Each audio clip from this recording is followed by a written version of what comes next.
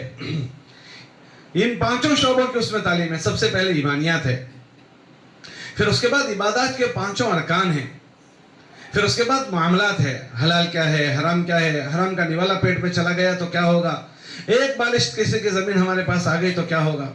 پھر معاشرت ہے، معاشرت، رہن سہن، امی کا کیا حق ہے، ابا کا کیا حق ہے، اولاد کا کیا حق ہے، چھوٹوں کا، بڑوں کا، میاں بیوی کا، یہ حقوق ہیں. پھر اس کے بعد اخلاقیات ہے.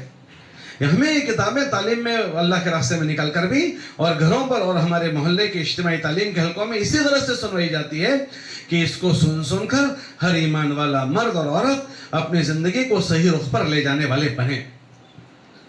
تو عزیزہ بہنوں، اللہ پاک نے ہمیں ایک بات کی توفیق دی ہے تو ہم اس ذہن سے روزانہ اس میں چلتے ہوں کہ مجھے اس میں اور آگے بڑھنا ہے. ابھی میرے اندر جب ہم تعلیم میں بیٹھتے ہیں تو پتہ چلے گا کہ ہماری زندگیوں میں ابھی کتنا جھول ہے.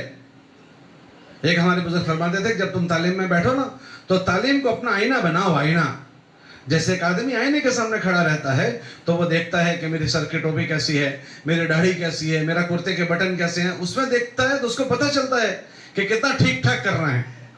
جب ان کتابوں کو اس ذہن سے سنا جائے گا نا تو اس تعلیم میں پڑھا جائے گا کہ ایمان والا اس میں ایسا ہونا چاہیے.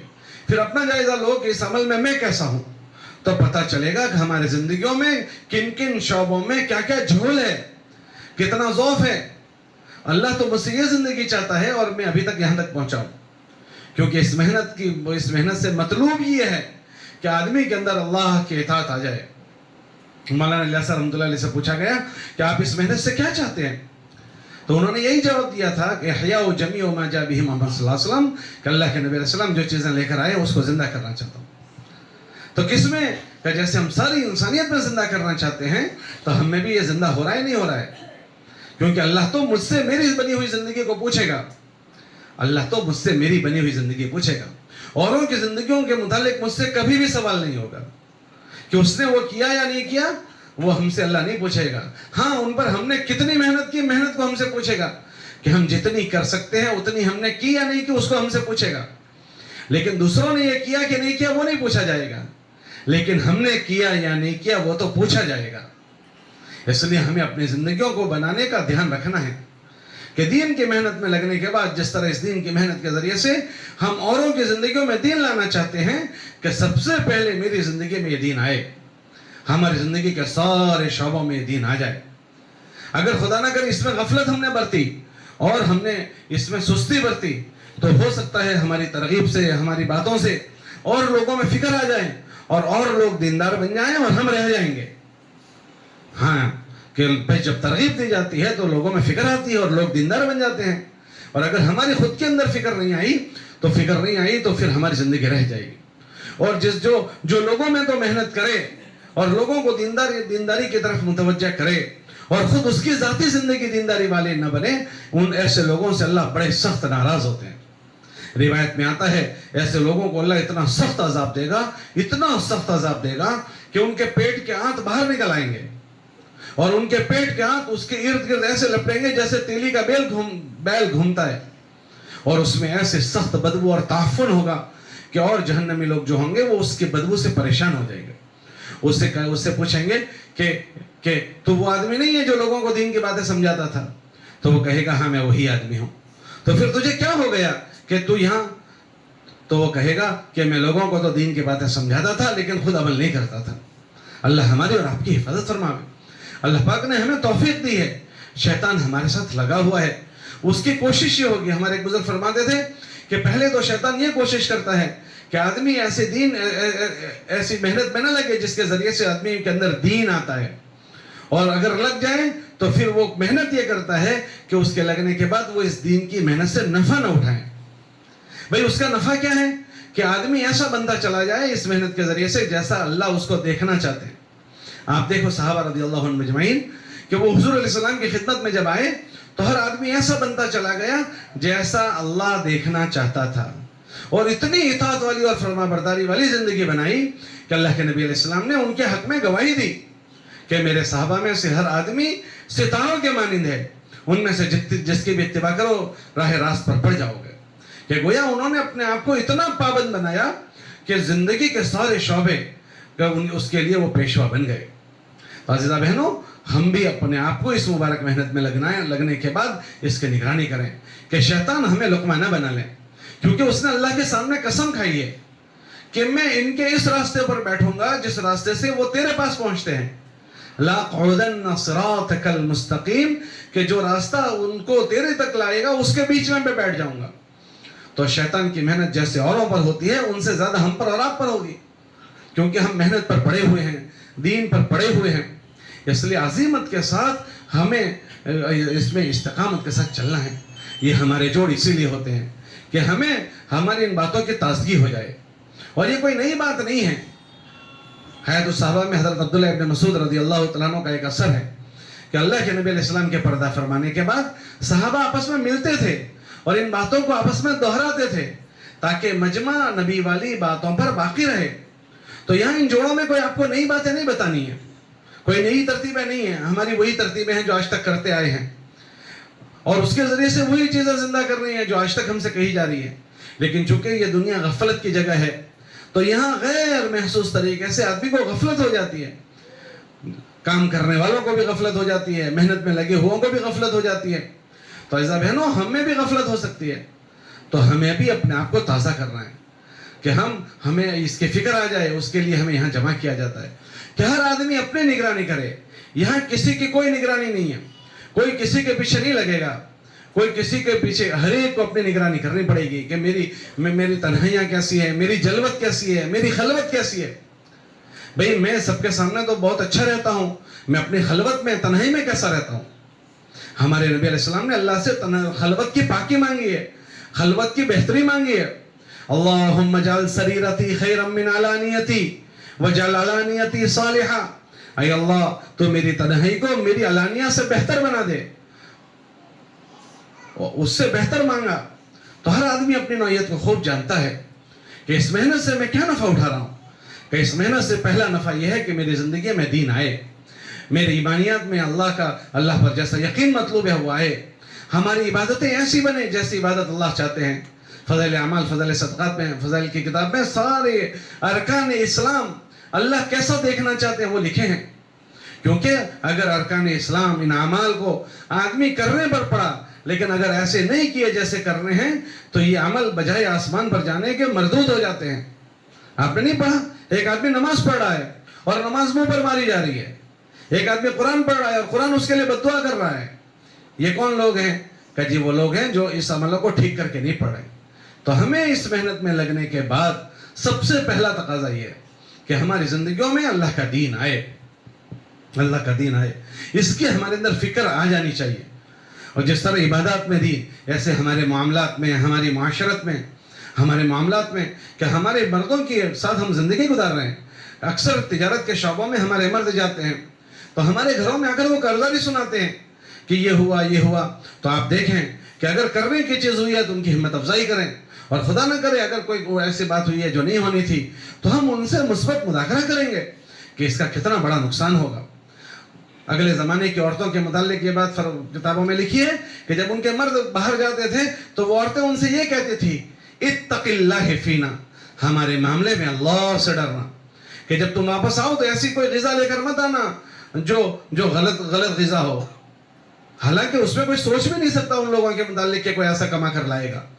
لیکن عورتیں ان کو یاد دلا رہی ہے کہ ان کا عمل یہ ہمارے لیے عبرت ہے کہ ہم اپنے گھر کے مردوں کے ساتھ جیون جی رہے ہیں، اور سارے گھر کے جتنے افراد ہیں سب کو مل کر ایک گھر بنتا ہے. تو ہم ایک تو یہ ہے کہ ان کے ہاں میں ہاں ملا دیں اور وہ جو کریں اس پر ہم مداحنت کریں، خاموش ہو جائیں. اور ایک یہ ہے کہ نہیں، ہمارے گھر میں کوئی غلط چیز نہ آئے، بھئی ہمارے گھر میں ہم سے بھی میراث کے مسائل لگے ہوئے ہیں، ہمارے گھر میں ہمارے مرد کے بھی میراث کے مسائل لگے ہوئے ہیں، اس میں ہم کیسے ہیں، ہمارے گھر کے مردوں کا کیا حل ہے، ان کے کمائی کے نقشوں میں وہ کیسے ہیں، ہمارے بچوں کی بود و باش، ان کے رہن سہن میں وہ کیسے ہیں۔ ہاں یہ الگ بات ہے کہ ہم کہنے کے طریقے سے ان سے مذاکرہ کریں گے، کہنے کے طریقے سے، کہ ہم شدت نہیں کریں گے، ہم سمجھانے کے حق میں ماحول بنا کر بات کرنے کی جو ہے وہ بات کریں گے۔ ہاں کہ ہماری معاملات ہمارے ٹھیک ہو جائیں تو ہمارے بھی ٹھیک ہوں، ہمارے گھر کے ایک ایک فرد کے ٹھیک ہوں، اور اس کے ساتھ ساتھ ہماری معاشرت، ہمارا رہن سہن، کہ ہمارا اپنے امی ابا کے ساتھ کیسا ویوہار ہے، ہمارے گھر کے مرد کا اپنے امی ابا کے ساتھ کیسا ویوہار ہے۔ اور اکثر ماں باپ کے ساتھ جو ضعف ہوتا ہے وہ مردوں کا ہوتا ہے، عورتیں جو ہے وہ اپنے ماں باپ کے ساتھ ہمیشہ جڑی رہتی ہے، لیکن مرد جو ہوتے ہیں نا اکثر ان کا ضعف ہوتا ہے، اپنے ماں باپ کے ساتھ کم جڑ پاتے ہیں وہ۔ ہاں فارمیلٹی کر لیتے ہیں کہ بعض مرد تو ہفتے ہفتے میں اپنی ماں کو ملنے نہیں جاتے، اپنے باپ کو ملنے نہیں جاتے۔ اللہ کے نبی علیہ السلام سے پوچھا گیا قیامت کب آئے گی؟ تو اللہ کے نبی علیہ السلام نے فرمایا کہ جب عورتیں نافرمان ہو جائیں۔ علماء اس کا مفہوم یہ فرماتے ہیں کہ اکثر مرد اپنے ماں باپ کے نافرمان ہوتے ہیں لیکن عورتیں نہیں ہوتی ہیں۔ فرمایا جب عورتیں نافرمان ہو جائے تو سمجھو قیامت آ جائے گی۔ ہم اپنے مردوں کو اپنے بیٹوں کی نگرانی کریں، ان کی معاشرت کیسی ہے، کہ یہ سارا مل کر دین بنتا ہے۔ اس مبارک محنت کی توفیق جو ہمیں ملی، دین کی توفیق ملی، تو اس کے ذریعے سے پہلا تقاضا یہ ہے کہ ہمارے معاملات، ہماری معاشرت، ہماری اخلاقیات، ہماری لڑکی شادی کر کے اپنے سسرال میں گئی ہے، وہ اپنے شوہر کے ساتھ کیسے رہ رہی ہے، کہ اس کی ذمہ داری اس کے ساتھ جو ہے وہ اس طرح نہیں رہ رہی ہے یہ۔ اور اس کے علاوہ ہمارا ذاتی رہن سہن، ہمارے گھر میں غمی بھی ہوتی ہے، ہمارے گھروں میں خوشیاں بھی ہوتی ہیں، جیسے اللہ کے نبی علیہ السلام کے گھر کی غمی خوشی سب کے لیے نمونہ بنی ہے۔ اب دنیا میں نبی نہیں ہیں تو ہم نبی کا کام کرنے والے لوگ ہیں، ہم نبی کا کام کرنے والے لوگ، تو ہمارے گھروں کی غمی، ہمارے گھروں کی خوشیاں، ہمارے گھروں میں بچوں کی تربیت، کہ وہ لوگوں کے لیے نمونہ بنے، ایسے ہے یا ہمارے اس سے ہٹ کر کوئی اور چیز ہو رہی ہے۔ اگر ایسا ہو رہا ہے تو اللہ کا ہم شکر ادا کریں کہ جیسے نبوت کا گھرانہ، جیسے ان کی محنت کے ذریعے سے لوگوں کو ہدایت ملی ہے، ایسے نبوت کے گھرانے سے ان کی زندگیوں سے بھی لوگوں کو ہدایت ملی ہے۔ ہمارے بزرگ ہمیں فرما رہے تھے کہ ہم جیسے اپنی باتوں کے ذریعے سے لوگوں کی زندگیوں میں دین لانے کی بات کریں گے، ایسے ہماری زندگیوں سے بھی لوگوں میں دین آنا چاہیے۔ لوگ ہمیں دیکھ کر یہ کہیں کہ خدا کی قسم یہ غلط لوگوں کے چہرے نہیں ہیں۔ صحابہ کے متعلق صحابہ لوگ یہ فرماتے تھے کہ یہ غلط لوگوں کے چہرے نہیں ہیں۔ اس زمانے میں اللہ نے ہم کو نبیوں والا کام کرنے کے لیے منتخب کیا، تو ہمارے وجود سے، ہمارے بچوں کی زندگیوں سے، ہمارے گھر کی غمی خوشی سے ہم اس کو بتائیں کہ یہ اللہ کے دین کا طریقہ ہے۔ ہم اپنے دین کو بدنام نہیں ہونے دیں گے۔ ہم اپنی بڑی سی بڑی چیز کی قربانی دے سکتے ہیں، لیکن ہمارے ساتھ دین لگا ہے، ہمارے ساتھ دین کی محنت لگی ہے، ہم اپنے دین کو بدنام نہیں ہونے دیں گے۔ یہ ہماری سوچ ہو کہ ہم بڑی سے بڑی قربانی دے سکتے ہیں، لیکن دین بدنام ہو جائے یہ ہم نہیں ہونے دے سکتے۔ تو اس کے لیے ہم اپنے جذبات کو ہمیں دبانا پڑے گا، ہماری خواہشات۔ لوگ دنیا میں خوشیاں مناتے ہیں، ایسے ہم منائیں تو ہمارے دین کی بدنامی ہوگی۔ تو لوگوں کی طرح ہم نہ کر کے ہم اپنے جذبات کو دبائیں۔ اب تو دیکھیں ہم لوگوں کو بڑھتے اتنے خرافات ہو گئے کہ شادیاں تو چھوڑ دیں آپ، عبادات میں جی چاہی داخل ہو گئی۔ ابھی دیکھو حج کا زمانہ تھا کہ حج میں کیا کچھ نہیں ہوتا، ایسا ہو رہا ہے جیسے شادیاں ہوتی ہو، اور وہی خرافات ہو رہے ہیں جیسے شادیوں میں ہو رہے ہیں۔ ارے بچہ قرآن حفظ کرتا ہے، حفظ قرآن کے مجلس میں ایسی چیزیں ہو رہی ہے جیسے یہ سب ہو رہا ہے، برتھ ڈے پارٹیاں ہو رہی ہے۔ تو کیا ہم بھی انہی کی طرح، ہمارے گھروں میں بھی کیا ان کی طرح ہوگا؟ خدا نہ کرے اگر ہمارے گھروں میں بھی حفظ کے قرآن کے بچے کے موقع پر یہ ہو رہا ہے، حج کے موقع پر یہ ہو رہا ہے، اور یا ہمارے گھروں میں برتھ ڈے پارٹیاں ہو جائے، تو آپ بتاؤ کہ محنت کرنے والے جن کو اللہ نے اتنی بڑی توفیق دی ان میں اور ان میں کیا فرق رہ گیا؟ تو ہمارا اس کا دھیان ہو کہ ہم سے کوئی عمل ایسا غلطی سے بھی نہ ہو جس کے ذریعے سے ہمارا دین بدنام ہو۔ ہم اس کے لیے قربانی دے دیں کہ ہمارا بدلہ ہم اللہ کے وہاں لینا چاہتے ہیں۔ ہم سے کوئی راضی ہو یا ناراض، ہمیں اس کی کوئی نہیں پڑی ہے، ہم سے ہمارا اللہ راضی ہو جائے۔ ہمارے اللہ کو راضی کرنے والی زندگی پر ہم ہیں تو میں اللہ کی مدد اور نصرت میں رہوں گا، اور اگر میں جان کر انجان بنوں یا میں سمجھدار ہو کر ناسمجھ بنوں تو یہ بہت بڑی پکڑ کا ذریعہ ہے، ایک جگہ یہ آیت جو ہے هل يستوي الذين يعلمون والذين لا يعلمون کہ جاننے والے اور انجان کیا دو برابر ہو سکتے ہیں؟ اس کے متعلق فرمایا کہ جاننے والے اگر وہ چکے کریں گے تو ان کی چک انجان لوگوں سے بڑی گنی جائے گی کہ تم جان کر ہی حرکت کرتے تھے. تو شیطان اب ہم سے بڑی غلطیاں نہیں کرواتا. ہمارے بزرگ فرماتے تھے کہ شیطان جو اور لوگوں سے بڑے بڑے گناہ کرواتا ہے وہ ہم سے نہیں کروائے گا، لیکن وہ ہم سے یہ غلطیاں کرواتا ہے. تو ہمارا یہ جمع ہونا اسی لیے ہوتا ہے کہ ہمارے ان چیزوں کی فکریں ہمارے اندر تازہ ہو جائیں، کیونکہ یہ دنیا غفلت کی جگہ ہے. جانے انجانے ماحول کا اثر کبھی ہم پر آ جاتا ہے اور رواجات کا اثر آ جاتا ہے. تو ہم اللہ کی اس بڑی نعمت کا اور بڑے احسان کا ہم استحضار کریں اور ان ساری چیزوں میں ہم اللہ کی اطاعت اور فرمانبرداری پر آئیں. ہمیں جو قربانی دینی پڑے وہ ہم دے ڈالیں، لیکن ہم اپنے دین کو نہ بدنام ہونے دیں. ہم کوشش اس کی کریں کہ جیسے نبیوں کی محنت سے دین زندہ ہوا ایسے ان کی زندگیوں سے بھی ہوا، تو ہماری زندگیوں سے کیسے زندہ ہو جائے. کہ ہر خاتون اپنے آپ کو سوچے کہ میرا اثر میرے پورے گھر پر پڑتا ہے، تو میری رہنی کرنے کا اثر میرے ایک بچے پر پڑے گا، تو میں نے اپنا رہنا سہنا کیسا بنایا ہے. میرے گھر کے ماحول کا اثر میرے ایک بچے پر پڑے گا، تو میں نے اپنے گھر کا ماحول کیسا بنایا ہے. اللہ کے نبی علیہ السلام کے زمانے میں لوگوں کو دین جیسے مسجدوں سے ملتا تھا ایسے لوگوں کے گھروں سے دین ملتا تھا. آپ دیکھو کہ جب اللہ کے نبی علیہ السلام کی مسجد میں قافلے آتے تھے تو مردوں کو مسجد میں ٹھہراتے تھے اور مستورات کو گھروں میں بھیج دیتے تھے. تو مستورات ایک ہفتے میں ان گھر والوں کے ساتھ رہتے ہوئے ایک ہفتے میں دین سیکھ لیتی تھی. ایک قافلہ آیا، حضور علیہ السلام نے ان کو بھیج دیا گھر میں، ایک ہفتے کے بعد بلایا اور ایک ہفتے کے بعد بلا کر ان کا پوچھا تو فرمایا کادو ان یفقہوا، کہ اتنا ایک ہفتے میں انہوں نے سکھا ہے کہ بات سمجھنے کے قریب ہو چکے ہیں. پھر دوسری تشکیل ان کے دوسرے گھر میں ہوئی، ایک ہفتے کے بعد پوچھا تو فرمایا قد فقہوا، کہ ان کو اپنے دین کی سمجھ مل چکی. تو ہمارے گھر کا ماحول ایسا بنے کہ ہمارے گھر میں آنے والے، ہمارے گھر میں پلنے والے بچے تو بچے، اگر باہر سے کوئی مہمان آ جائے تو آنے والے مہمان بھی ہمارے گھر کا اثر لے کر جائیں. اس کے لیے ہمیں اپنے گھر میں ماحول بنانا پڑے گا. عبادت کا ماحول، ذکر و عبادت کا ماحول، نمازوں کا ماحول، تلاوت کا ماحول. ہمارے گھروں کو لایانی سے ہمیں پاک کرنا پڑے گا کہ اور گھروں میں جو لایانی ہو رہی ہے وہ لایانی اگر ہمارے گھر میں ہے تو ہمارے بچے پھر کیسے ہمارے گھر سے ماحول لیں گے. ہمیں اس کے ذہن کے ساتھ جینا پڑے گا کہ مجھے اللہ نے نبیوں والے کام کرنے کے لیے پسند کیا ہے، نبیوں والے کام کے لیے اللہ نے مجھے منتخب کیا ہے. میں اللہ کے دین کا نمائندہ ہوں، میں اللہ کے دین کی نمائندہ ہوں. ایک مرد کو اس کا استحضار، ایک عورت کو اس کا استحضار کہ اللہ نے ہمیں اس کے لیے منتخب کیا ہے. تو ایسا نہ ہو جائے کہ میری وجہ سے میرا دین یا تو بدنام ہو، یا ایسا نہ ہو جائے کہ میں اتنے بڑے دین کی بات کر رہا ہوں یا کر رہی ہوں اور میرے موجودگی میں میرے بچوں کو یہ دین نہ ملے. ہاں، آپ کو ایسے لوگ ملیں گے یہ جو تبلیغ میں لگے ہوئے تھے لیکن ان کے بچوں کو ان کی زندگی میں دین نہیں ملا، وہ دنیا سے چلے گئے، ان کی تبلیغ ان کے ساتھ دفن ہو گئی. تو سب سے پہلا اس محنت کا تقاضا اس کے ذریعے سے ہمارے بچوں کو ملے. آدمی کو اچھا کاروبار مل جاتا ہے تو وہ اس کی فکر کرتا ہے کہ میرے بیٹے تو ٹھیک ہے، پوتے پر پوتے بھی لگ جائیں اس میں. تو ایسے یہ دین کو جب ہم اتنی بڑی نفع کی چیز سمجھتے ہیں تو ہماری موجودگی میں ہمارے بیٹے اور ہماری بیٹیوں میں یہ منتقل ہوں، ہمارے پوتوں میں اور ہمارے نواسوں میں یہ منتقل ہوں.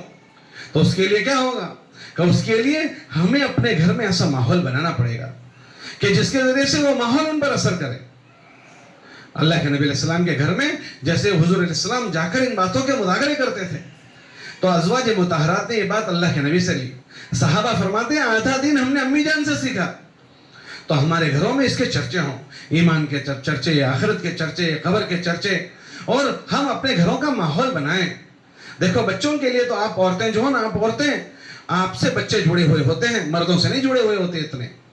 آپ دیکھو کہ بچے ابا ایک کمرے میں ہوتے ہیں اور امی ایک کمرے میں بیٹھی ہوئی ہو اور بچہ اسکول سے آئے گا تو اس کا سب سے پہلے سوال کیا ہوگا؟ امی کہاں ہیں؟ یہ نہیں پوچھتا ابا کہاں ہیں. اور اس نے دیکھا ایک کمرے میں ابا بیٹھے ہوئے ایک کمرے میں امی بیٹھی ہے تو آپ دیکھتی ہو کہ وہ بچہ کون سے کمرے میں جاتا ہے؟ وہ ابا کے کمرے میں نہیں جاتا، سیدھا امی کے کمرے میں جاتا ہے.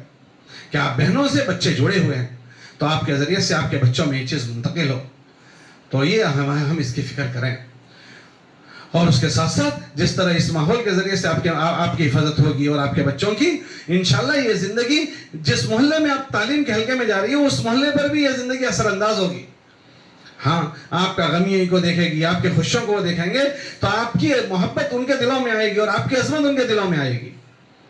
ہاں اس کے لیے آپ کو قربانی دینی ہے کہ جب ایسے سنجوگ آئیں تو بتکلف کوشش کر کے اپنے آپ کو اس سے بچانا. ہمارے بزرگوں میں ایک بڑے بزرگ گزرے ہیں امام بخاری رحمۃ اللہ علیہ. وہ ایک مرتبہ سفر کر رہے تھے. میں یہ بات بتا رہا تھا کہ آدمی اپنے دین کو بچانے کے لیے کیسی محنت کرتا ہے. ایک مرتبہ وہ سفر کر رہے تھے کشتی میں, اور کشتی کے سفر میں بہت سارے لوگ بیٹھے تھے. ایک آدمی بیٹھا ہوا تھا, وہ غلط طبیعت کا تھا. اس نے دیکھا کہ امام بخاری رحمۃ اللہ علیہ کے بیگ میں پیسے ہیں, تو اس نے اعلان کر دیا کہ میرے پیسے چوری ہو گئے, درہم. اور ایک جگہ پر لکھا 10,000 درہم حضرت کے پاس تھے. بہت بڑی رقم ہوتی ہے. تو پائلوٹ کشتی چلانے والے نے کہا کہ بھائی تم کیا کہہ رہے ہو, اس کشتی میں کوئی ایسا آدمی نہیں ہے جو ایسی طبیعت کا ہو, کون تمہارے پیسے لے گا. تو لیکن اس نے ضد کی, کیونکہ اس کو تو پیسے لینے تھے جو بیگ میں ہیں. تو جب اس نے اصرار کیا نہیں میرے چوری ہوئے ہیں, تو کہا اچھا چلو سب کے بیگیں چیک کرتے ہیں. سب کی بیگ چیک کی, لیکن کسی کی بیگ میں سے کچھ نہیں نکلا. تو جب امام بخاری کے بیگ میں سے بھی نہیں نکلا, وہ شرمندہ ہوا, کونے میں بیٹھ گیا. پھر بہت دیر کے بعد چپکے وہ آہستہ آہستہ ان کے پاس گیا اور کہا میں نے آپ کی بیگ میں اتنے پیسے دیکھے تھے, وہ پیسے کہاں گئے؟ تو انہوں نے کہا کہ جیسے ہی تو نے اعلان کیا میں نے سارے پیسے سمندر میں ڈال دیے. تو وہ بہت پریشان ہو گیا, کتنی بڑی رقم آپ نے دریا میں ڈال دی. کہا جی ہاں میں نے سمندر میں ڈال دی. ارے ایسا کیوں کیا؟ کہ اگر میری بیگ میں سے وہ پیسے نکلتے تو لوگ مجھے یوں نہیں کہتے کہ محمد ابن اسماعیل, ان کا نام تھا محمد ابن اسماعیل البخاری, لوگ مجھے محمد ابن اسماعیل سے بعد میں جانتے ہیں, سب سے پہلے لوگ مجھے اپنے دین کی وجہ سے جانتے ہیں کہ یہ وہ آدمی ہے جس نے بخاری شریف لکھی ہے. بخاری شریف آپ بہنیں شاید جانتی ہو, اللہ کے قرآن کے بعد سب سے بڑا جو درجہ ہے وہ بخاری شریف کا ہے. انہوں نے بڑی تقوی کے ساتھ وہ کتاب لکھی ہے. ہر حدیث کے لکھنے سے پہلے 2 رکعت پڑھی ہے, طواف کیا ہے اور حدیث لکھی ہے. اللہ نے اس کتاب کو اتنی قبولیت دی کہ آج کوئی عالم مولوی صاحب بننے جاوے, جب تک وہ کتاب نہیں پڑھتا اس کو مولوی صاحب نہیں کہا جاتا. اتنی برکت والی وہ کتاب ہے. تو وہ کہنے لگے کہ میں نے وہ کتاب لکھی ہے, اگر وہ پیسے میرے پاس سے نکلتے تو لوگ مجھے بدنام نہیں کرتے, میرے دین کو بدنام کر دیتے کہ اس آدمی نے چوری کی. لوگ تحقیق تو کرتے نہیں ہیں, تحقیق نہیں کرتے, اور لوگ یوں کہتے کہ اس آدمی نے چوری کی جس نے بخاری شریف لکھی ہے. تو میں بدنام نہ ہوتا, میرا دین بدنام ہو جاتا. تو میں نے پیسوں کو چلتا کر دیا لیکن میرے دین کو بچا لیا. ایسے عزیزہ بہنوں, اگر ہماری غمیاں اور ہماری خوشیوں میں اگر دین بدنام ہو گیا تو عزیزہ بہنوں پھر کیا رہ گیا؟ تو اور مجمع کے مقابلے میں خاص کر ہمارے محنت میں لگے ہوئے مرد اور تعلیم میں لگی ہوئی مستورات, ہمارے ایک عمل سے دین ٹپکنا چاہیے. ایک عمل سے دین ٹپکنا چاہیے کہ اس کا تقاضا ہی ہے. اس محنت میں اللہ نے جو ہمیں توفیق دی اور دین کی توفیق دی, اس کا تقاضا کہ اس میں ہمارے اندر پختگی آئے, ہماری محنت ہو اپنے پر, اپنے بچوں پر, اور اسی رویے کے ساتھ ہمارا اپنے محلے والوں کے ساتھ رہنا.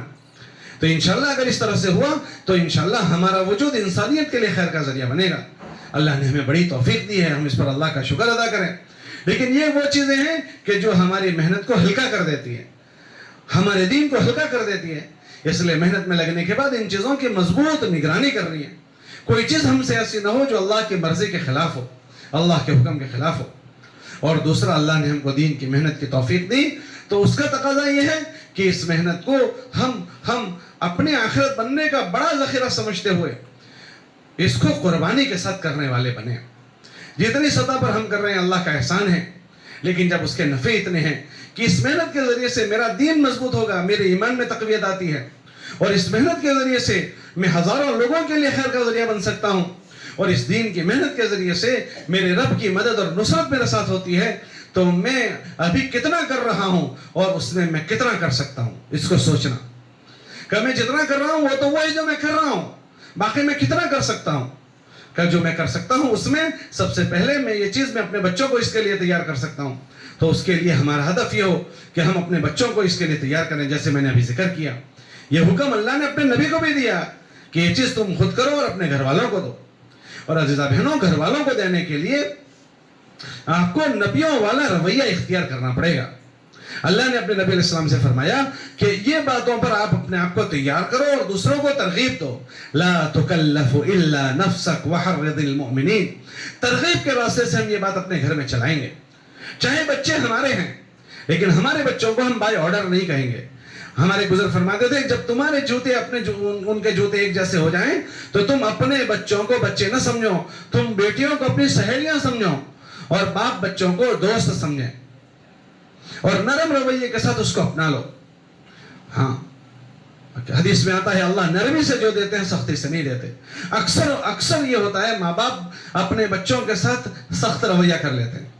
جماعت میں ایک نئی بہن آ گئی یا جماعت میں ایک نیا ساتھی آ گیا تو اس کے لیے تو آدمی کالا والا کرتا ہے، وہ ناراض نہ ہو جائے، وہ کچھ یہاں سے لے کر جائے، اس کے لیے کالا والا، اور بچوں کے ساتھ آدمی کا رویہ سخت ہو جاتا ہے۔ ہاں آدمی کا لہجہ بگڑ جاتا ہے۔ تو ہم اپنے بچوں کے ساتھ یا اپنی بیٹیوں کے ساتھ خصوصاً اس ماحول میں کہ بچے ماں باپ کی سننے کو بھی تیار نہیں، ہمارے بچے میں ہم میں اور نفرت نہ ہو جائے، اس کے لیے پیار محبت کا بہلانے سہلانے والا رویہ۔ اللہ کے نبی علیہ السلام اپنے گھر میں کس رویے سے رہتے تھے؟ کہ حسن حسین کے ساتھ اتنا خوبصورت رویہ بناتے تھے کہ ان کو کہتے تھے گھر میں کہ چلو کشتی کھیلو، وہ دونوں کشتی کھیلتے تھے۔ اللہ کے نبی علیہ السلام گھوڑا بن جاتے تھے اور ان کو گھوڑا بن کر گھر میں گھماتے تھے۔ گھر والیوں کے ساتھ حضور علیہ السلام ایسے رہتے تھے کہ گھر والیاں یوں کہتی تھی کہ اب ہمیں چھوڑ کر جائیں گے ہی نہیں۔ گھر والیاں شوہروں کے ساتھ ایسے رہتی تھی۔ اگر ہم اس چیز کو اپنے گھر میں زندہ کرنا چاہتے ہیں تو ان اعمال کو اچھے رویوں کے ساتھ ہم کریں تو انشاءاللہ اچھے رویوں کے ساتھ یہ چیز ہمارے گھر میں چل پڑے گی۔ ہم ٹوکے ٹاکے نہیں، ٹوکنے ٹاکنے کا ماحول نہ بنائیں۔ دیکھو ٹوکنے ٹاکنے سے تو عجیب و غریب بات پہ ابھی ہمارے یہاں مشورہ تھا گودھرا میں، پورے ملک کے لوگ آئے تھے، اس میں ایک ہمارے بزرگ تھے، انہوں نے مذاکرہ کیا مستورات کے کام کا، تو اس میں انہوں نے کہا کہ ہمارے شہر میں فجر کی نماز پڑھنے جاتا ہوں تو میں دیکھتا ہوں کہ 4 5 6 بچے مسجد میں صبح آ جاتے ہیں فجر میں، تو میں بہت خوش ہوا کہ یہ بچے کیسے ماشاءاللہ خوبصورت اور فجر میں آ جاتے ہیں، تو اور وہ بہت اچھے 8 سال کے بچے۔ تو میں نے ان سے کہا کہ بیٹا ماشاءاللہ تمہارے ابا نے تمہاری بڑی اچھی تربیت کی ہے کہ تمہارا باپ تمہیں صبح مسجد بھیجتا ہے، تو برجستہ وہ بچے بولے ہمارا ابا ہمیں نہیں بھیجتا، ہماری ماں ہمیں بھیجتی ہے۔ یہ بات کہنے کے بعد جو دوسری بات ہے وہ مجھے سنانی ہے، وہ کہنے لگے کہ ہمارا ابا تو ہمیں ہر وقت ٹوکتا رہتا ہے، کہ ہمیں اپنے شوہروں کو بھی یہ بات سمجھانی ہے، ہم مردوں کو یہ سمجھنا ہے یا بہنوں کو یہ بات سمجھنی ہے۔ اگر یہ چیز پیدا ہو گئی نا تو پھر یہ ہوگا کہ ایک دروازے سے ہم داخل ہوں گے، دوسرے دروازے سے بچے نکل جائیں گے اور ہمارے بچے ہم سے دین نہیں لے سکیں گے۔ اس لیے اس اچھے رویے کے ساتھ اپنے گھر میں یہ چیز دینا کہ ہمارے بچے، اللہ کے نبی علیہ السلام نے فرمایا ہر آدمی کی اولاد یا تو اس کے لیے جنت ہے یا جہنم ہے۔ اگر اس طرح ہماری محنت ہوئی تو ہماری اولادیں ہم سے یہ لے لے گی اور ہماری اولادیں ہمارے لیے جنت کا سامان بنے گی۔ پھر اس کے بعد ہمیں یہی رویے سے اپنے محلے والوں کو دینا ہے کہ مرد تو مسجد میں جو ہمارے مرد بیٹھے ہیں وہ مسجد وار جماعت کے ذریعے سے محلے میں چلیں گے پھریں گے، گشتوں کے ذریعے سے ہر ایک گھر میں یہ فکر زندہ ہو اس کی وہ محنت کریں گے۔ آپ بہنیں اپنے تعلیم کے حلقے کے ذریعے سے ایک گھر میں یہ فکر زندہ ہو جائے اس کی آپ کو محنت کرنی ہے۔ اس لیے آپ کو بہت چھوٹے حلقے کی تعلیم کے دیے ہیں۔ ہمارے بزرگوں نے کہا ہے کہ ہر 30-40 مکانوں پر ایک تعلیم کا حلقہ قائم کر دیں، کیونکہ عورت کو ہمیں دور نہیں لے جانا، بلکہ اس تعلیم کے حلقے میں بھی مجبوری میں لے جانا ہو رہا ہے کہ ابھی گھروں میں اتنا ماحول اور اتنا رواج نہیں پڑا کہ ہر گھر کی عورتوں کو ان کے گھر سے دین مل جائے۔ ہاں اللہ کرے وہ چیز زندہ ہو گئی کہ اگر ہر گھر میں یہ فکریں زندہ ہو گئی پھر انشاءاللہ اس حلقوں کی بھی ہمیں ضرورت نہیں رہے گی۔ یہ تو ایک ہماری مجبوری کا عمل ہے، تو اس عمل کے ذریعے سے ہمارا ہدف یہ ہو، یہ خالی ہم اس تعلیم کے حلقے کو، ہفتہ واری تعلیم کے حلقے کو سرسری نہ سمجھیں کہ تعلیم کا عمل ہے، گئے ایک بہن نے تعلیم کر لی، ایک بہن نے 6 صفات کر دی اور بات پوری ہو گئی، نہ، بلکہ ہم میں سے ایک کا ہدف یہ ہو کہ ہم میں کا ایک مرد اور آپ میں کی ایک بہن ختم نبوت کے صدقے میں پوری انسانیت میں نبی کا دین زندہ ہو جائے، اس کے ہم ذمہ دار ہیں۔ اللہ نے ہمیں اس کا ذمہ دار بنایا ہے اور کل قیامت کے دن اس کی پوچھ ہوگی تو میں جیسے اپنے فکر کر رہا ہوں، اپنے گھر والوں کی میں نے کی، ایسے پھر میں اپنے محلے والوں کی فکر کروں۔ ہمارے نبی علیہ السلام کو اس کا حکم تھا، وَلِتُنذِرَ أُمَّ الْقُرَى، کہ اللہ کے نبی تم اپنے مکے والوں کی فکر کرو۔ تو مکے والوں کی فکر کے لیے وہ پھرتے تھے، تو مرد تو جو چلیں گے پھریں گے گشت کریں گے، آپ بہنوں کو گشت نہیں کرنا، آپ بہنوں کو ملاقاتوں میں نہیں جانا، مگر آپ بہنیں ان 30 مکانوں کے تعلیم کے حلقے کے ذریعے سے آپ یہ فکر پوری دنیا میں پہنچا سکتی ہو۔ اس کے لیے سب سے پہلے تو آپ کے اس عمل کے اندر صحیح نیت کو کرنا ہے کہ ہم ختم نبوت کی محنت کے صدقے میں اس محنت کے کرنے کے ذمہ دار ہیں، اس لیے ہم کر رہے ہیں۔ ایک بات دوسری نیت یہ کرنی ہے کہ ہمارا یہ عمل ہمارے محلے میں ہو رہا ہے، لیکن ہم عالمی نبی کے عالمی امتی ہیں، تو اس عمل کا ذریعے سے ہم پورے عالم میں ہدایت پھیلانا چاہتے ہیں۔ انشاءاللہ اگر آپ نے اس عمل میں عالم کی نیت کی تو آپ تعلیم اپنے محلے میں کرو گی، اس کے اثر آپ پورے عالم میں پڑیں گے۔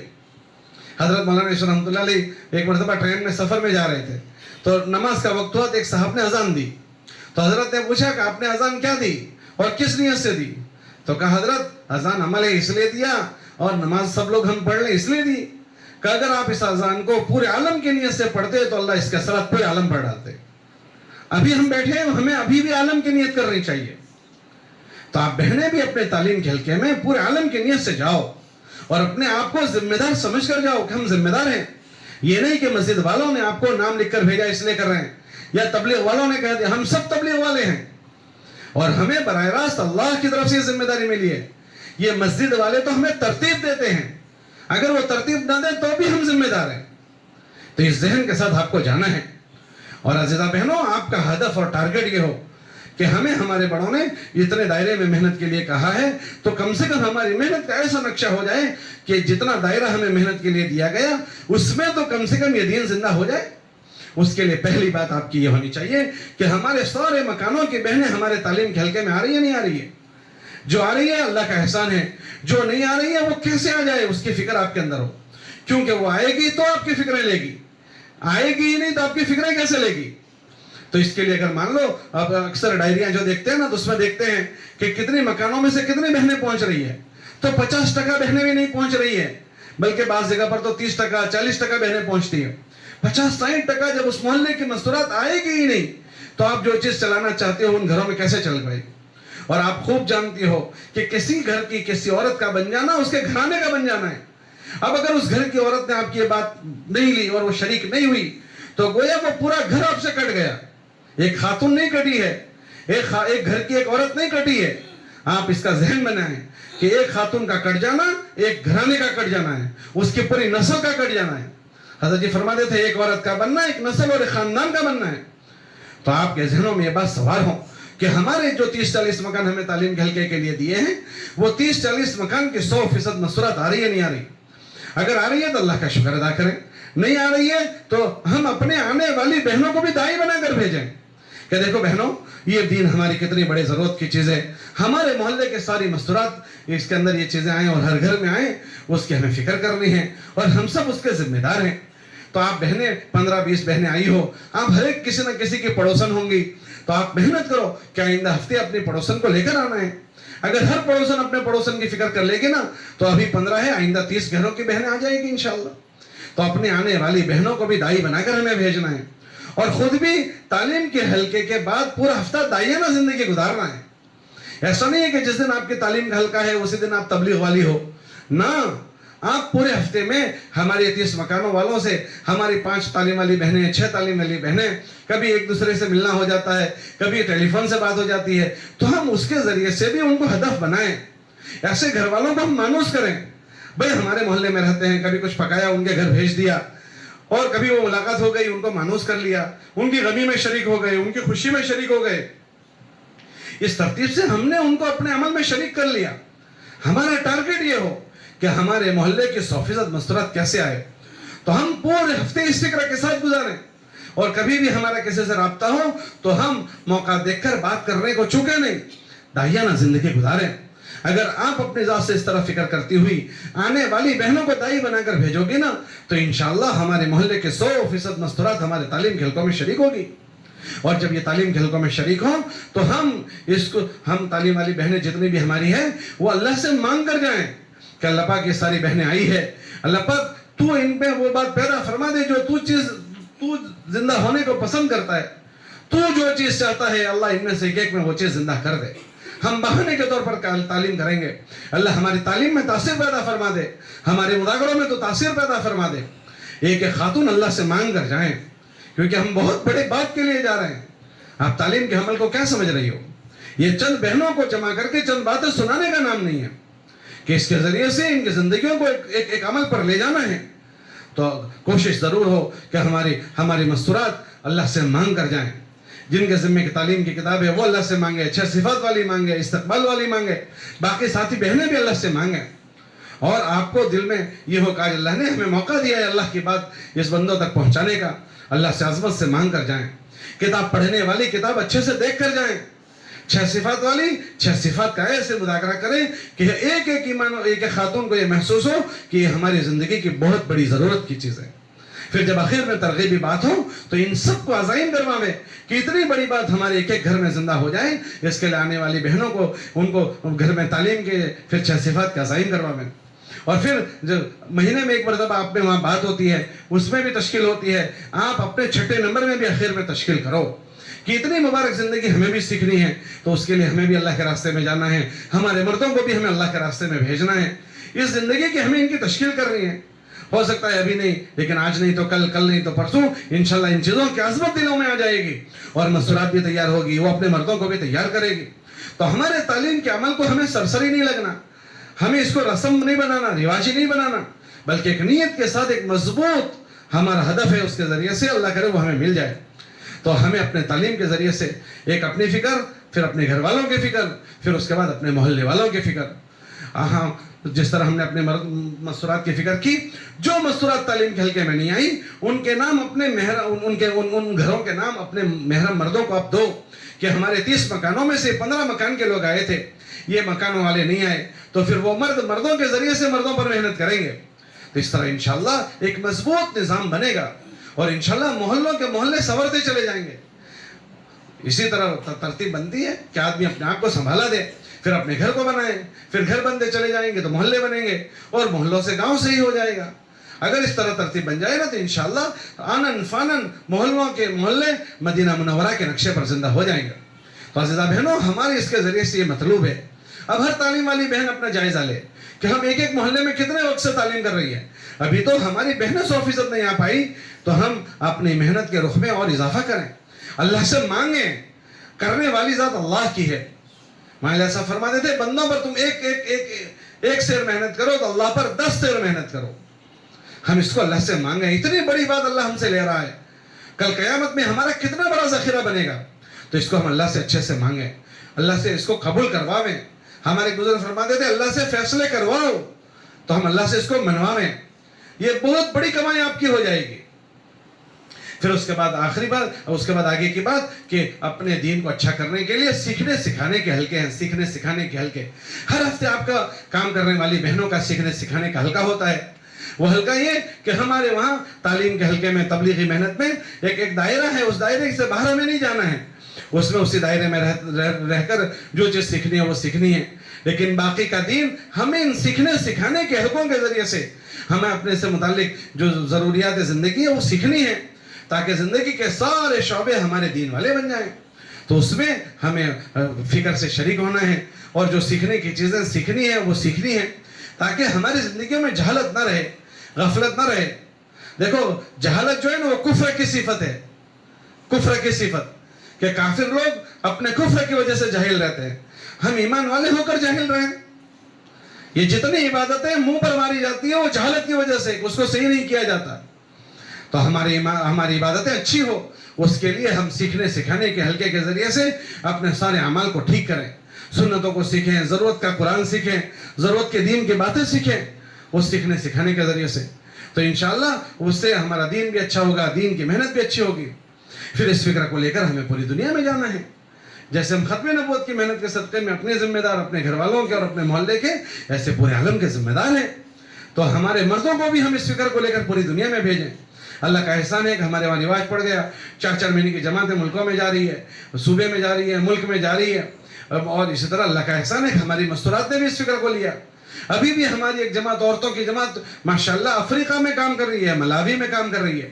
تو ایسے عزیزہ بہنوں آپ اس کو اپنی سوچ بناؤ کہ ہم ختم نبوت کی محنت کے صدقے میں، ختم نبوت کے صدقے میں ہم پورے عالم کے ذمہ دار ہیں. تو ہم جہاں جہاں ہمیں محنت کرنے کا موقع ملے گا وہاں ہم جائیں گے.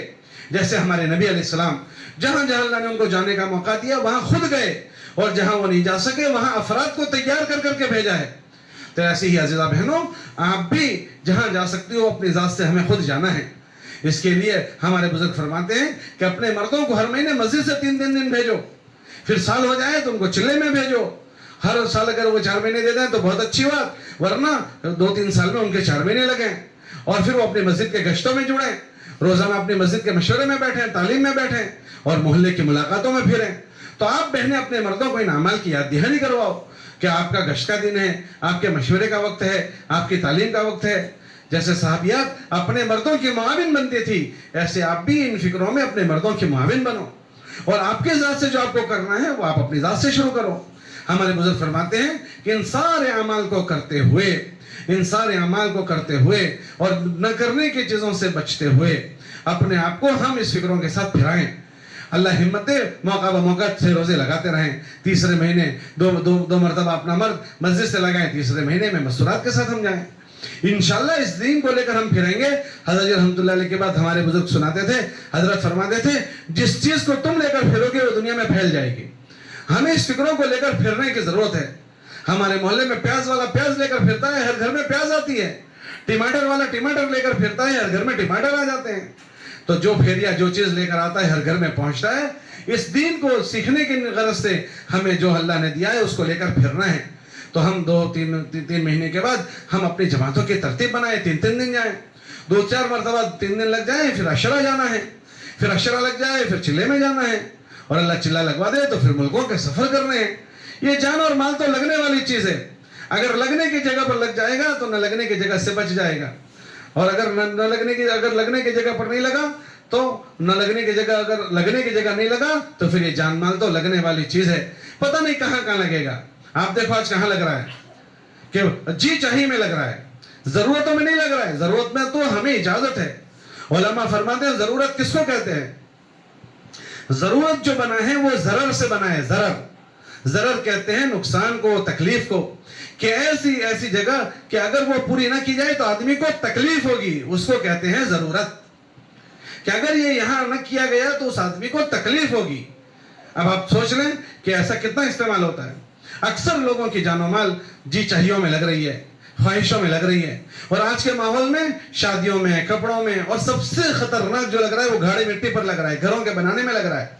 حالانکہ ہمارے نبی علیہ السلام نے فرمایا کہ بدترین مال وہ ہے جو گھاڑی مٹی پر لگ جائے، لیکن دیکھا دیکھی سب جگہ ہو رہا ہے۔ تو ہم اپنے آخرت بنانے میں اس کو لگائیں، ہمارا بچانا بھی اسی کے لیے اور ہمارا جمع کرنا بھی اسی کے لیے۔ اس کے لیے عزیزہ بہنوں، آپ بہنوں کو اس کی فکر کر رہی ہیں، انشاءاللہ آپ اس چیز کو لے کر پھرو گی نا تو اللہ پاک آپ کو ذریعہ بنا دیں گے ضلع میں اس خیر کے زندہ ہونے کا، صوبے میں اور پورے ملک میں۔ اور کل قیامت کے دن جب ہم اللہ کے وہاں جائیں گے نا تو آپ دیکھو گے کہ ہمارے جھنڈے کے نیچے پوری دنیا کے لوگ ہوں گے، ہم جس کے لیے ذریعہ بنے ہیں وہ سب ہمارے نام اعمال میں ہوں گے۔ تو ہم اپنے آپ کو بچائیں نہیں، مرنا تو ہے ہی، اگر کچھ کر کے مریں گے تو بھی مر جانا ہے، اور بغیر کچھ کیے مرے تو بھی مر جانا ہے، تو پھر کچھ کر کے ہی کیوں نہ مریں۔ اور یہ زندگی کب ختم ہو جائے گی ہمیں نہیں پتا، یہ پانی کا ببولا ہے، پھوٹ جائے گا اور اچانک پھوٹ جائے گا، کسی کو نہیں پتا ہے۔ گزشتہ سال ان دنوں میں کتنے لوگ زندہ تھے؟ ان میں سے 50 لوگ قبر میں جا چکے، ان کو نہیں پتا تھا گزشتہ کہ ہم آئندہ سال یہ دن نہیں دیکھ سکیں گے، لیکن اب وہ قبروں میں جا چکے ہیں۔ ہم میں سے کتنوں کا نام مردوں میں آ چکا ہوگا، ہمیں نہیں پتا ہے، ہمیں نہیں پتا کہ کتنوں کا نام ابھی زندوں میں ہے، کتنوں میں مردوں میں۔ حضرت شیخ نے فضل صدقات میں لکھا، اپنے کو مردوں میں سمجھ کر جیو، کہ ہو سکتا ہے مجھے اس سال مر جانا ہے۔ آپ خود بتاؤ کہ جس کو یہ پتا چل جائے مجھے اس سال مرنا ہے، وہ سستی کرے گا؟ تو حضرت شیخ نے فضل صدقات میں لکھا، اپنے آپ کو مردوں میں سمجھ کر جلائیں، مردوں میں مجھے اس سال مر جانا ہے۔ جس کو ایسا پتا چل جائے وہ کتنی محنت کرے گا؟ تو اس طرح اپنے آپ کو مردوں میں سمجھ کر جلائیں۔ اور دوسرا حضرت نے لکھا، جس کو جو کام کرنے کا موقع ملے اس کو آخری سمجھ کر گزریں۔ ہو سکتا ہے آئندہ کام کرنے کا موقع نہیں ملے گا، ہو سکتا ہے زندگی ساتھ نہ دے، ہو سکتا ہے مشغولی آ جائے، ہو سکتا ہے بیماری آ جائے، اللہ ان سب سے ہماری حفاظت فرماوے۔ لیکن حضرت نے فرمایا کہ اپنے آپ کو اللہ نے جو موقع دیا اس کو آخری سمجھ کر گزرو، ہو سکتا ہے آئندہ ہم نہ کر سکیں، اس لیے سستی نہ کریں، مقام پر بھی سستی نہ کریں۔ معمولی عذر کی وجہ سے تعلیم کے حلقے نہ چھوڑ دیں، تعلیم کے حلقے پورے محلے کے مستورات آئے گی، اور ہماری تعلیم والی بہن اس میں نہیں گئی تو ہمارے تعلیم کے حلقے کا کیا حال بنے گا؟ ہماری 6 صفات بولنے والی بہن نہیں پہنچی تو آپ مجھے بتاؤ اس سے تعلیم کے حلقے کا کیا حال بنے گا؟ ہم معمولی عذر کی وجہ سے اپنے تعلیم کے حلقوں کو نہ چھوڑیں، بلکہ ہمیں تو انتظار رہنا چاہیے تعلیم کے حلقے کے دن کا. جیسے کسان کو اپنی کھیتی پکنے کا انتظار ہوتا ہے کہ کب پکے، میں کب کٹائی کروں، کہ ہم یہ پورا مجمع ہمارا کب آئے گا، کب ہم ان سے اللہ رسول کی بات کریں، ہم اس کو غنیمت سمجھیں. اس لیے تعلیم کے حلقوں میں بھی ہم سستی نہ کریں، معمولی آزار کی وجہ سے ہم اس کو نہ چھوڑیں. ارے گھر میں مہمان آئے ہیں تو ان مہمان کو ہم لے جائیں تعلیم کے حلقوں میں، تو ہمارے ذریعے سے وہ انشاءاللہ یہ چیز یہاں سے لے کر جائیں گے. اس لیے مقام پر بھی سستی نہ کریں، اور سفر کرنے کے موقع پر سفر میں بھی سستی نہ کریں. تو انشاءاللہ اگر یہ چیز ہوتی رہی تو انشاءاللہ جینا بھی اچھا ہو جائے گا اور مرنا بھی اچھا ہو جائے گا. جس دن دنیا سے جائیں گے انشاءاللہ ہمارے نامہ اعمال کو ہم ایسا چھوڑ کر جائیں گے کہ اس میں چاروں طرف سے خیر آئے گی. اس لیے ہمارے یہ جوڑ ہوتے ہیں کہ ہم ان جوڑوں کے ذریعے سے اپنی ذاتی زندگیوں کو جس طرح لے کر جی رہے ہیں، اس میں جو کمزوریاں ہیں اس کی ہمارے اندر فکر آ جائیں اور ہماری زندگی کی کمزوریوں کو ہم دور کرنے والے بنیں. اللہ نے ہمیں بڑی توفیق دی ہے، اس کی ہمارے اندر فکر ہو، اور محنت میں ہم سے جو کمی کوتاہی ہوئی ہے، ہم سے جو چکیں ہوئی ہے، ہم جن چیزوں میں آگے پیچھے ہوئے ہیں، اس کی تلافی کرنے کی ہم نیت کے ساتھ یہاں سے جائیں. یہاں کوئی آپ کو نئی بات سنانے کے لیے نہیں بلایا ہے، کوئی نئی ترتیب دینے کے لیے نہیں بلایا ہے. ہماری وہی ترتیبیں ہیں جو آج تک چل رہی ہے، بس اسی کی جو ہم چونکہ انسان ہیں، اس دنیا میں رہتے ہیں، کمزوری بھی ہو جاتی ہے، سستی ہو جاتی ہے، تو ان جوڑوں کے ذریعے سے کمزوریاں اور سستیوں کو دور کرنے کے عزائم ہو جاتے ہیں.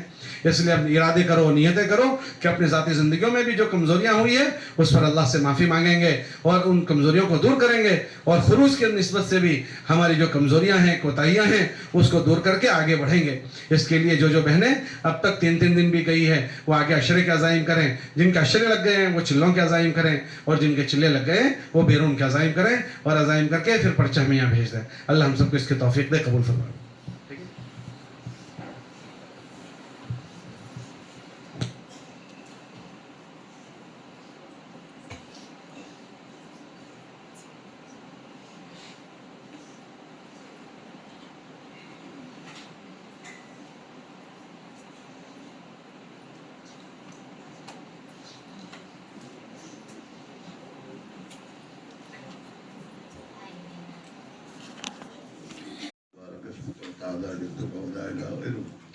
اللهم صل على سيدنا محمد وعلى آل سيدنا محمد وبارك وسلم. ربنا ظلمنا أنفسنا وإن لم تغفر لنا وترحمنا لنكونن من الخاسرين. ربنا اغفر لنا وتب علينا إنك أنت التواب الرحيم. اللهم من أحييته منا وأحيه على الإسلام، ومن توفيته منا وتوفه على الإيمان. اے اللہ، محض اپنے فضل و کرم سے تو ہمارے ماں باپ، بھائی بہن، خاندان اور اللہ تمام امت مسلمہ کی تو پوری مغفرت فرما دے. ہم سب سے تو راضی ہو جا، ہمیں اپنے سے راضی فرما دے. اپنی رضا والی زندگی میں نصیب فرما، اپنی ناراضگی والی زندگی سے ہماری حفاظت فرما. جان اور مال تیری امانت ہے، اسے امانت سمجھ کر تیری منشا کے مطابق تیرے نبی علیہ السلام نے جہاں امت کی جان مال لگوائی، اے اللہ وہاں میں لگانے کی توفیق نصیب فرما. اے اللہ دنیا سے زیادہ ہمیں آخرت کا فکر نصیب فرما، اور اس کی برکت سے ہماری دنیا کو بھی تو بہتر بنا دے. اے اللہ زندگی کے ہر شعبے میں تیرے احکام والی زندگی نصیب فرما دے. تیرے پیارے نبی علیہ السلام کے مبارک طریقوں پر زندگی گزارنے کی توفیق نصیب فرما دے. اے اللہ دین کی اس عظیم محنت میں جس طرح ہمیں اپنے اوقات کو لگانے چاہیے، ہمیں اے اللہ اس طریقے سے لگانے کی توفیق نصیب فرما.